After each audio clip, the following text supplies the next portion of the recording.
No one believed the farmer found a plane in the forest until he saw what was inside. The west fence line of the Harper Ranch is a place where the world feels older, wilder. It's where my grandfather drove the first cedar posts, his hands raw and bleeding against the stubborn Montana soil. The wire he strung is long gone, replaced 3 times over, but the ghosts of his labor remain. That late spring afternoon, the sun slanted low through the ponderosa pines, casting long skeletal shadows across the needle-strewn ground. The air, thick with the scent of damp earth and pine resin, was still and heavy. My gelding, Dusty, picked his way carefully over a bed of shale, his shod hooves clinking a steady, rhythmic tune against the rock. Beside us, trotting with the easy, tireless gait of his breed, was Scout. Scout's a blue merle Australian shepherd, a swirl of grey, black and white fur with one piercing blue eye and one the color of warm whiskey. He's more partner than pet, a silent keeper of my routines and my moods. He knows the lowing of a cow in distress from a half-mile away, can tell a coyote from a stray dog by the twitch of his ear, and possesses an instinct for trouble that has saved my hide more than once. On that day, as we neared the tangled thicket that marked the furthest boundary of my deeded land, that instinct went into overdrive. He stopped dead, his body rigid, the ruff on his neck standing up like a wire brush. A low, guttural growl rumbled in his chest, a sound he reserved for only 2 things: grizzly bears and serious, unsettling unknowns.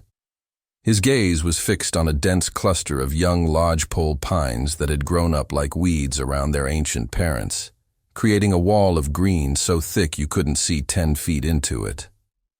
"Easy, boy," I murmured, reining Dusty to a halt. "What is it? See a bear?" But it wasn't his bear posture.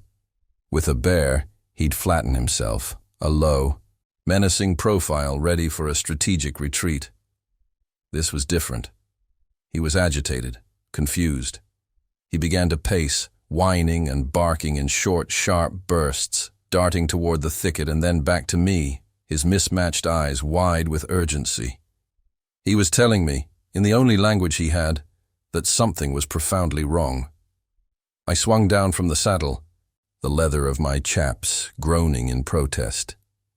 My knees popped, a reminder of 48 years spent on horseback and on my feet. All right, I'm coming." I looped Dusty's reins over a low-hanging branch, where he immediately began to lip at a patch of new grass. Grabbing the small hatchet from my saddlebag, more for clearing brush than for defense, I followed Scout toward the wall of trees. The air grew cooler the moment I pushed past the first branches.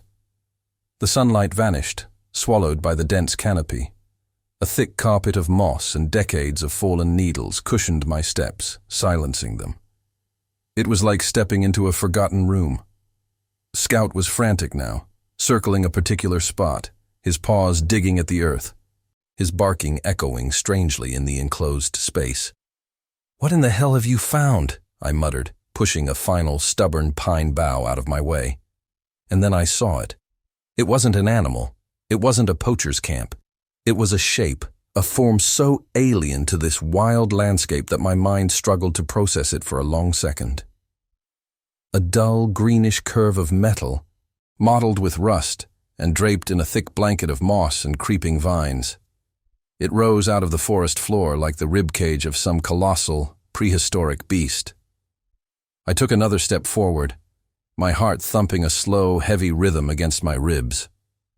It was a wing, an airplane wing buried nose down in the earth, its tail snapped off and lying 20 feet away, tangled in the roots of a fallen giant. The wreckage was ancient, swallowed by the forest. A mature pine, at least 50 years old by my reckoning, grew straight through a gaping hole in the fuselage. The metal skin was peeled back in places, revealing the skeletal framework within. The cockpit's canopy was shattered, and the dark space inside looked like a gaping mouth, silenced mid-scream. There was no sign of a fire, no scorch marks on the surrounding trees. It had simply fallen out of the sky and been consumed by the patient, relentless growth of the Montana wilderness. I stood there for a long time, the hatchet hanging limp in my hand. The only sounds were Scout's anxious whimpering and the whisper of the wind high above in the treetops. I had ridden this fence line 100 times. My father had ridden it before me, and my grandfather before him. This land was etched into my soul. I knew its every draw, its every creek, its every secret. Or so I thought.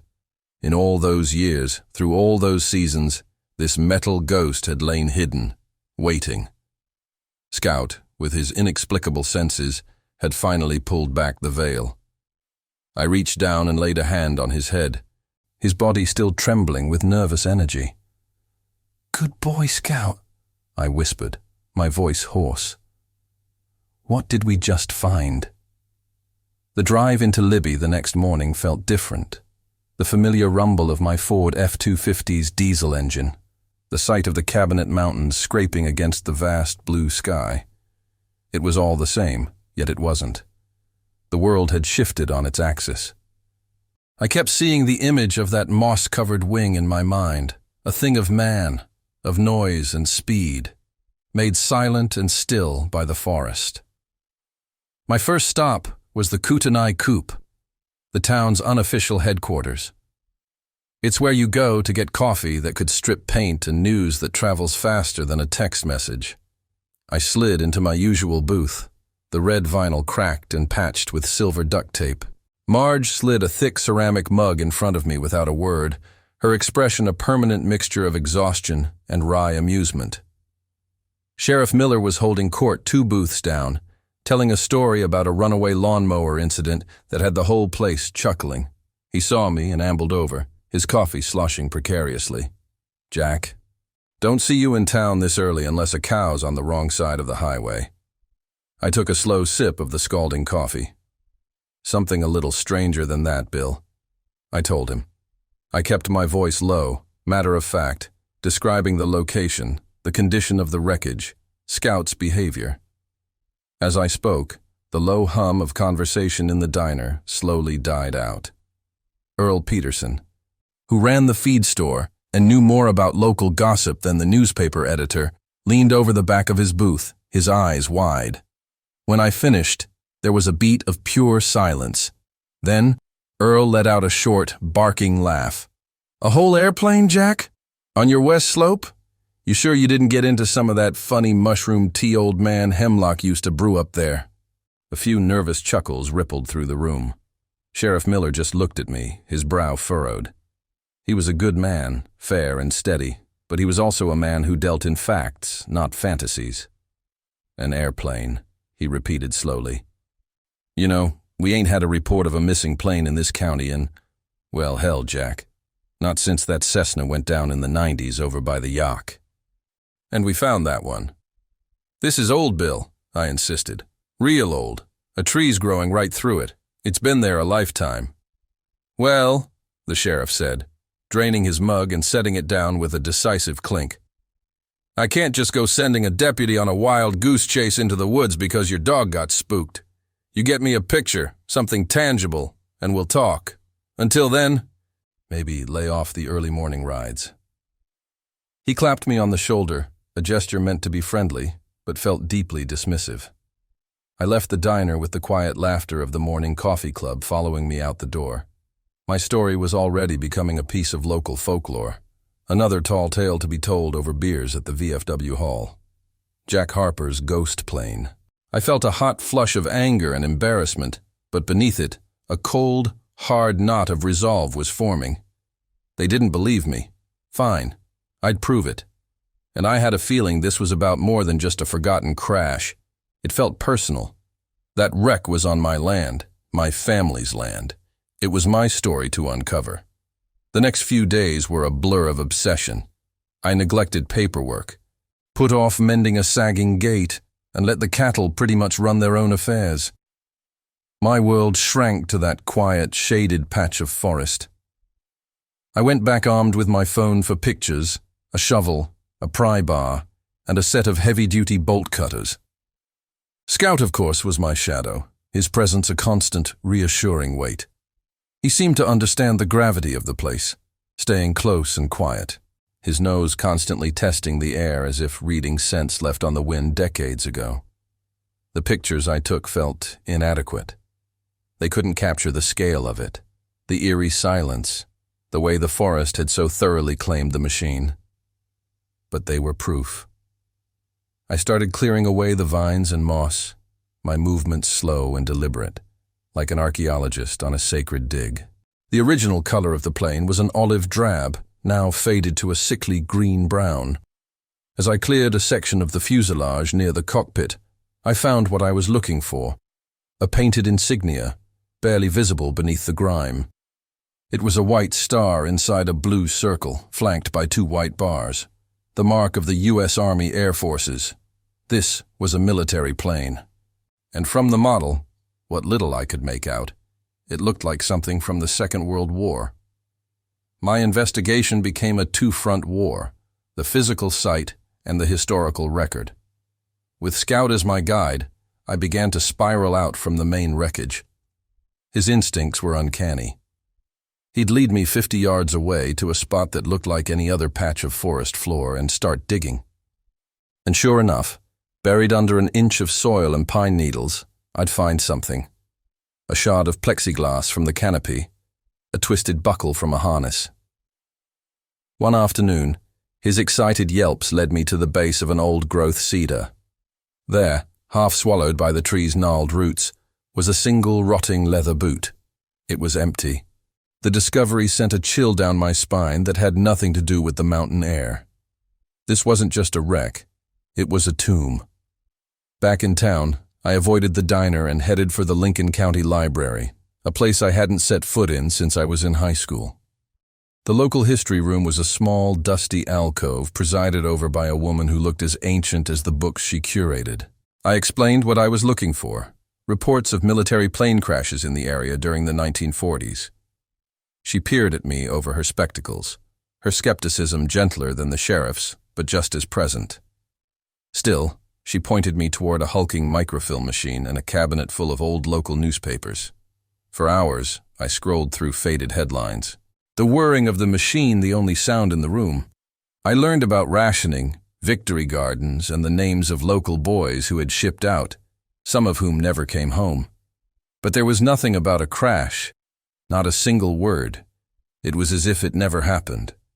Frustrated, I was about to give up when I stumbled upon a small 2-paragraph article from May 1943. It mentioned a temporary expansion of training operations at Fort Missoula, with pilots flying long-range navigational exercises over the rugged terrain of western Montana. It was a tiny thread, but it was something. Secret training missions. That would explain the lack of a public report.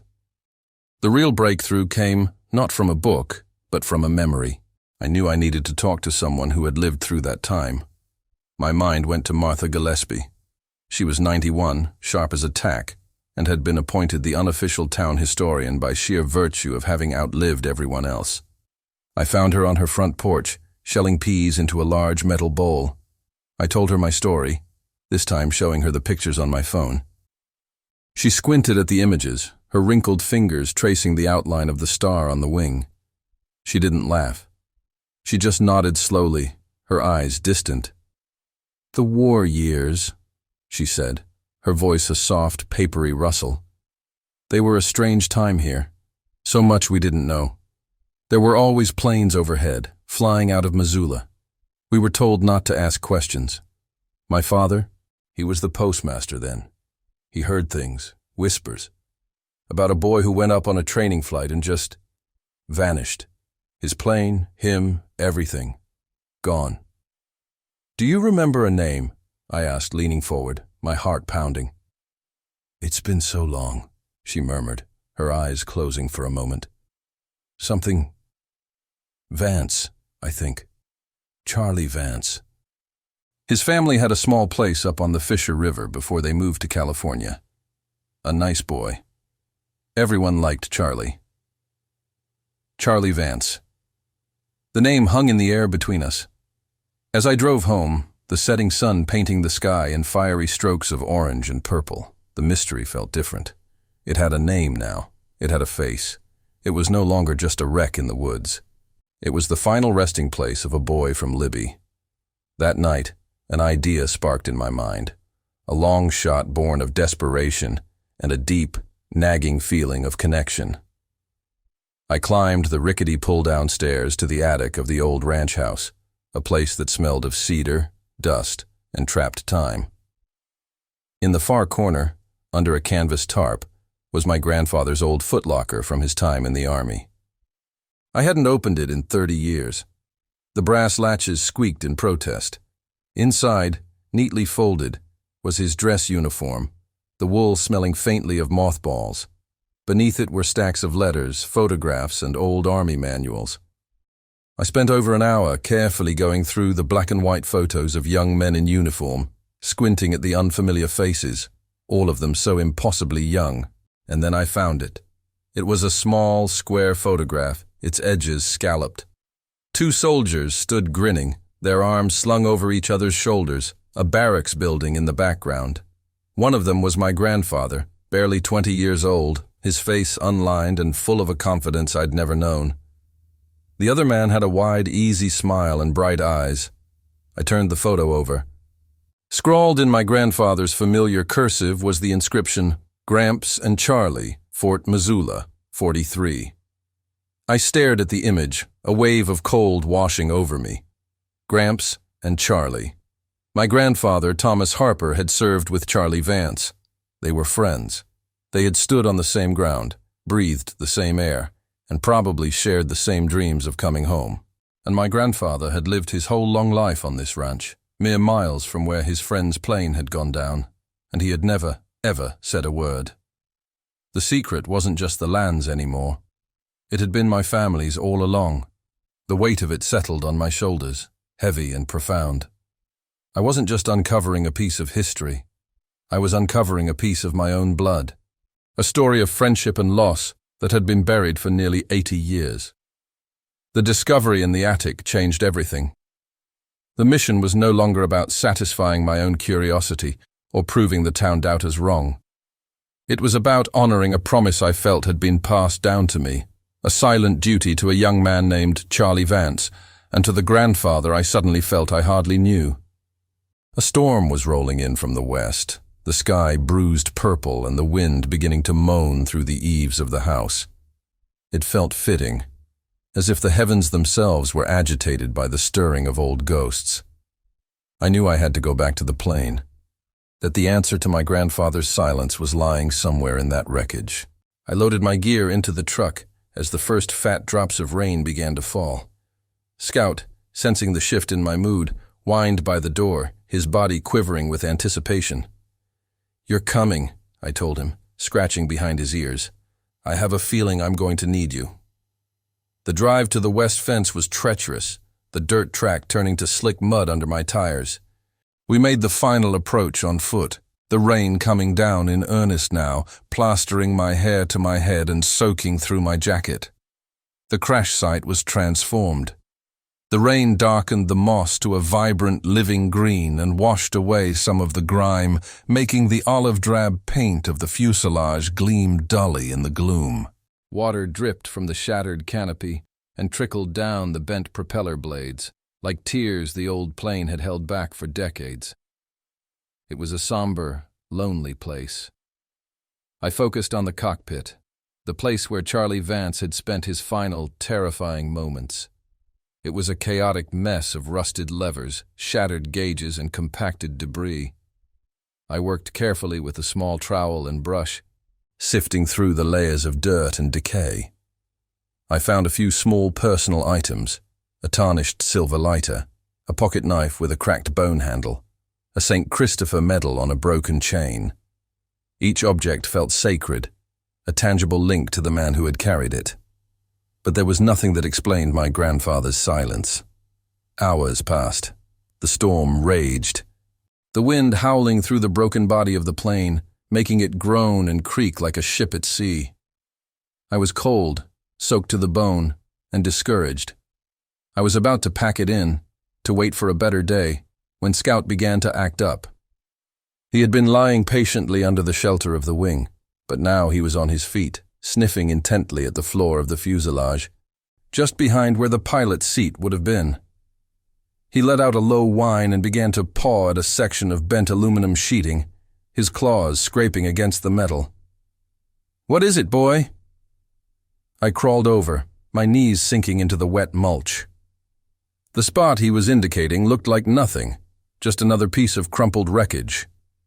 But he was insistent, nudging my hand with his wet nose, then pawing at the metal again. I trusted his instincts more than my own eyes. I took out my pry bar, wedged the tip into a small gap, and put my weight into it. The metal groaned in protest, a sound of wrenching agony. It was stuck fast. I repositioned and tried again, my muscles straining. With a sudden loud shriek of tearing metal, a section of the floor plate, about 2 feet square, ripped loose. And underneath it, nestled in a small recessed compartment I never would have found, was a rusted steel box. It was an ammo can, the kind they used in the war for holding documents or sensitive equipment. It was heavy, and the latch was rusted completely shut. My heart hammered against my ribs. This was it. This had to be it. I worked the box out of its hiding place, my hands trembling. Scout danced around me, barking excitedly, as if to say, "I told you so!" Getting it back to the workshop at the ranch felt like carrying a holy relic. The storm had passed, leaving behind a world washed clean and smelling of wet pine and ozone. I set the box on my workbench, its rusty surface stark against the worn, oil-stained wood. For a moment, I just stared at it, thinking of the hands that had last touched it, the secrets it had held for so long. I didn't have the patience to try and pick the rusted lock.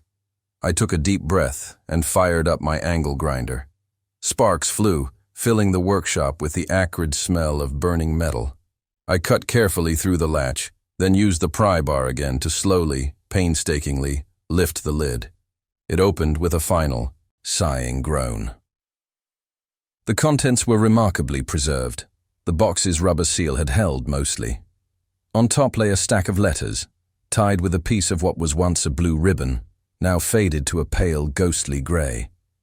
Beneath them was a thick, leather-bound journal, and at the bottom, wrapped in an oilskin pouch, was a heavy, metallic object.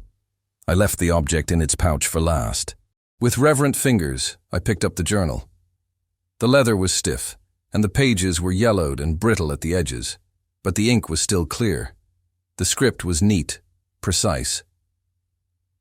The personal log of Lieutenant Charles R. Vance, it read on the first page.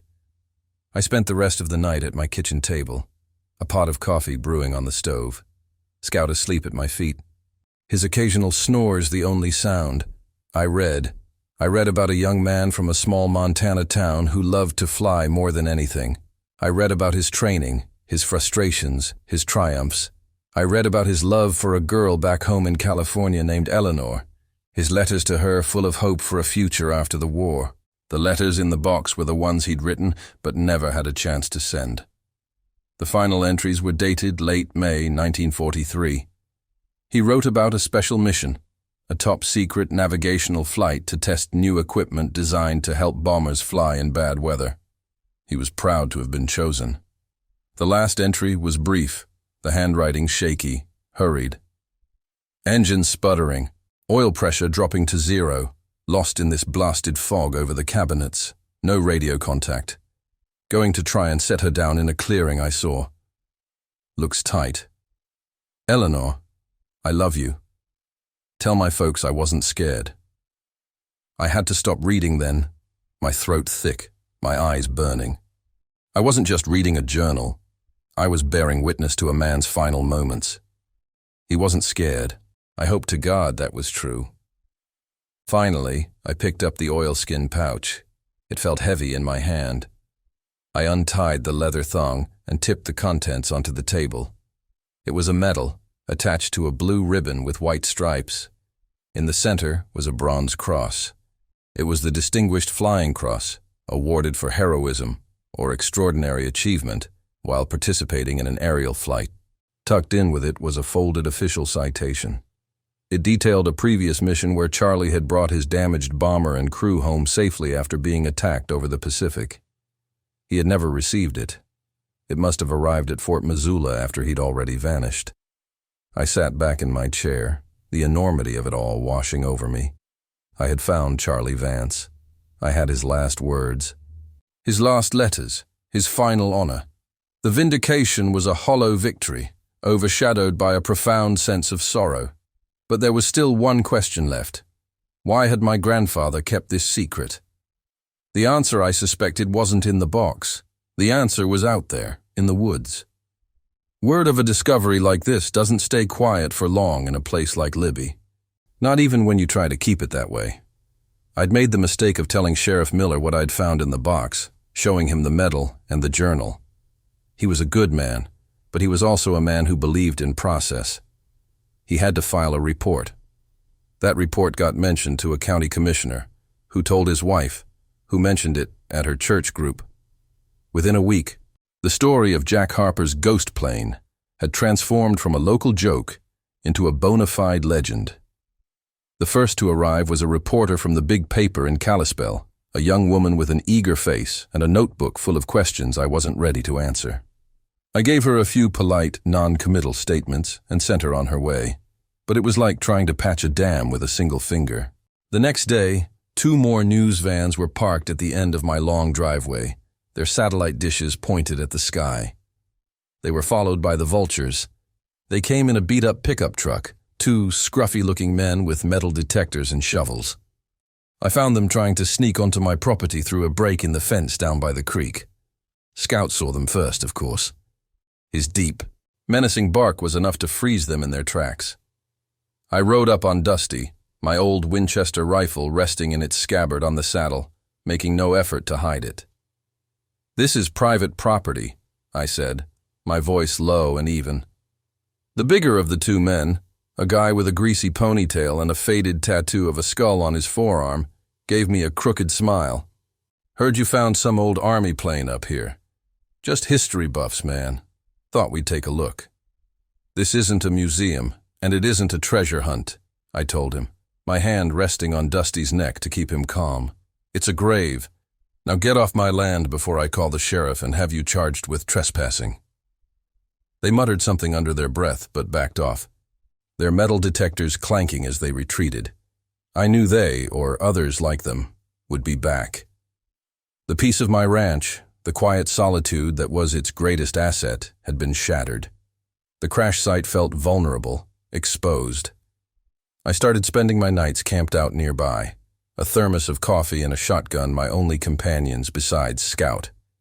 I felt like a guardian, a sentry keeping a vigil that was 80 years overdue. I knew I couldn't protect it alone forever. I had to control the story, to shape it into one of honor, not spectacle. I called the one person I knew would understand. Sarah Jenkins, the director of the Lincoln County Historical Society. She was a sharp, passionate woman in her 50s who had dedicated her life to preserving our corner of Montana's history. I also called Sheriff Miller and Martha Gillespie. I asked them to meet me at my ranch the next morning. I led them up the trail to the site. The news crews tried to follow, but the sheriff posted a deputy at my gate to keep them out. When we stepped into the clearing, the effect was immediate. The sight of the plane, silent and broken in the dappled sunlight, silenced all conversation. I watched their faces as they took it in, Sarah's academic awe, the sheriff's professional solemnity, and Martha's quiet, heartbreaking sadness. We stood by the fuselage as I laid out the contents of the box on a canvas tarp. I showed them the medal, the letters, the journal. I read them Charlie's final, harrowing entry. When I finished, Martha was wiping tears from her eyes with a delicate embroidered handkerchief. "I remember his mother," she whispered.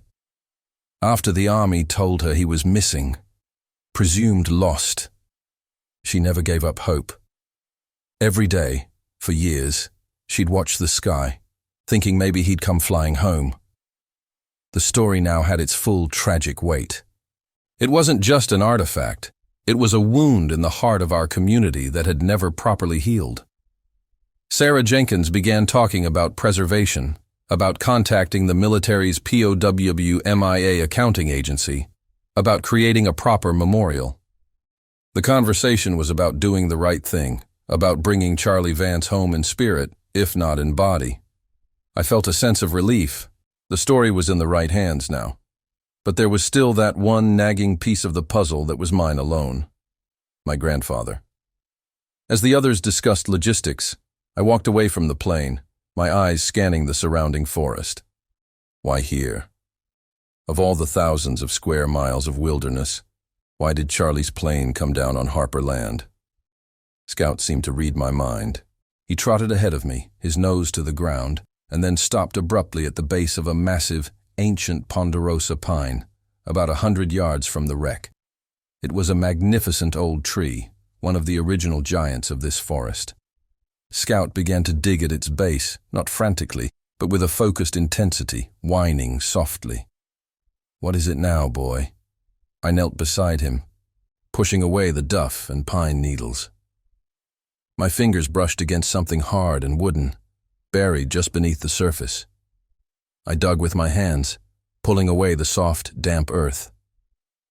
It was a piece of wood, dark and weathered, almost the same color as the soil. As I cleared more dirt, I saw its shape. It was a cross. A simple, hand-carved wooden cross, so rotted that it crumbled in my hands as I lifted it from the earth. And carved into the crosspiece, so faint I could barely read it, was a single initial. V. The truth hit me with the force of a physical blow. I stumbled back, sitting hard on the ground. My grandfather knew. He knew the plane was here all along. He must have searched for his friend after the army gave up. He must have found the wreck, found Charlie's body. He had buried him, right here, at the foot of this majestic old tree, and marked the spot with a cross. He had given his friend a final quiet resting place, hidden from the world. And he had kept that secret his entire life. He had worked this land, raised his family, and grown old, all while carrying the burden of that knowledge. It wasn't a betrayal, it was the ultimate act of loyalty. He was protecting his friend's peace, keeping his final resting place sacred and undisturbed, a quiet promise between two soldiers. Looking at the crumbling wood in my hand, I finally understood my grandfather's silence. It was the sound of a heavy, honorable grief, and in that moment, standing in the quiet woods with my dog by my side, I had never felt closer to him. The mystery of the plane was solved, but the deeper mystery of the man who was my grandfather had just begun to reveal itself.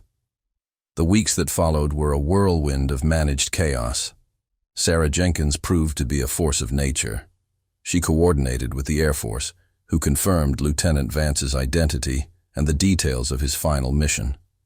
They sent a small, respectful team to the site, not to remove the wreckage, but to officially consecrate it as a military grave.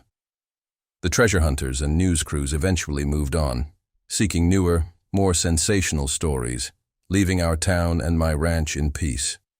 The biggest event was the memorial service.